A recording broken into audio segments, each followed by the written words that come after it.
El Hadj Malick Youm, donc je suis le secrétaire général national du syndicat autonome des enseignants du moyen secondaire. Nous avons organisé aujourd'hui cette conférence de presse de rentrée syndicale pour exiger du gouvernement la prise en charge du passif social. Parce que comme tout le monde le constate, depuis la signature du protocole, nous avons constaté qu'il y a des engagements sur lesquels le gouvernement n'a pas encore avancé. Ces engagements portent notamment sur ce qu'on appelle la révision du statut des décisionnaires, la formation des professeurs contractuels, des professeurs chargés de cours, des bénéficiaires de mise en position de stage, mais aussi la formation des camarades MEPS qui doit se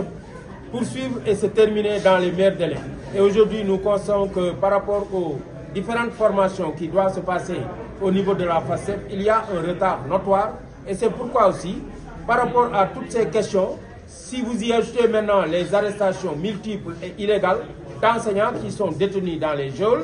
en plus maintenant des difficultés liées au contexte et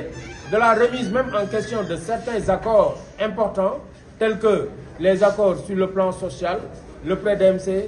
la question des lenteurs administratives. Donc tout cela nous pousse aujourd'hui à exiger du gouvernement quand même que des actes concrets soient posés. Et c'est pourquoi nous avons décidé d'aller vers des activités conjointes entre le SEMS et le CUSEMS qui commenceront déjà par le dépôt d'un préavis conjoint dans les jours à venir, mais aussi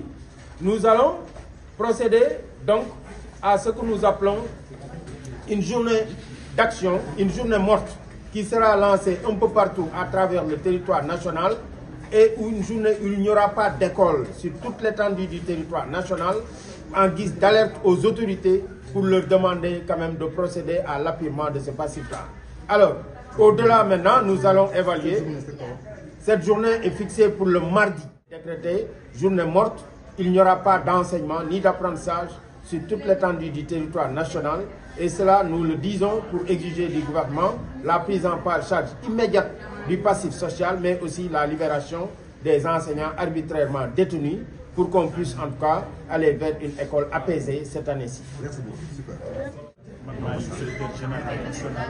syndicat bi wax CUSEMS mu dajale jàngalekat yi nekk ci daara yi digg dóomu. Voilà SG lan mooy tey ñaxtu bi face au gouvernement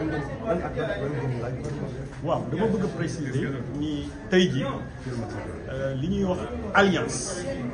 moo fi teew moo doon def conférence de presse alliance boobu nag dafa lënkale syndicat suma naatangoo El Hadj Malick Youm muy SAEMS ak syndicat bi nga xam ne man la suñu borom jiitu nag bu koy jiite muy CUSEMS. li waral nag conférence de presse bi ñu woote woon c'est que dañu gis ni dafa bare ay problèmes yoo xam ni dafa am ci secteur et problème yooyu yëpp li ko jur du lenn lu dul ay accord yoo xam ni dañ ko signé woon ak nguur gi. donc nguur gi dafa jëloon ay engagement yoo xam ni matalewu te délai yi nga xam ni daf ko joxe woon ni dina ci matale délai yooyu dépassé nañ ko donc yàgg loolu lenn la ci li waral en fait ñuy def conférence su tey bi donc pour àll. lan ak lan ngeen laaj benn bi moom mooy que passif dafa am lu ñuy wax statut décisionnaire décisionnaire yi suñu ay ñoñ lañu ñoo xam ni daanaka seen ay àq ak yelleef dañu koy salfaañe ba tax dañu nekk ci même fonction publique mais booy xool dafa mel na dafa am ñaari catégorie d'agents yoo xam ni su liggéey bi dee benn ni ñu leen di traité donc du benn loolu dañu waxtaanoon nguur gi ba mu ni dina génnee benn décret boo xam ni lépp li nga xam ni ñun dañu jàppoon ni dafa nekk ay injustice yoo xam ni camarades yooyu dañ ci victime loolu dina ko fekk amul pour nguur gi donc rek loolu mu amal également li nga xam ni moom la ñuy wax formation naam am na lu yëngatu ci mbir moom mais ñun dañu jàpp ni rythme bi nga xam ni si la ñuy enrôler camarades yi rythme boobu dafa lent ndax nag ñiy xaar dañu bare te fekk formé wuñu leen ba ñu am diplôme professionnel daanaka duñu dugg ci fonction publique bi accord financier yi nga xam ni moom la ñuy wax très souvent di ko mettre en avant ñooñu ñëpp amul kenn koo xam ni kii mën nga ci jouir tey ci pour loolu mën a nekk il faut que ñu former leen et formation boobu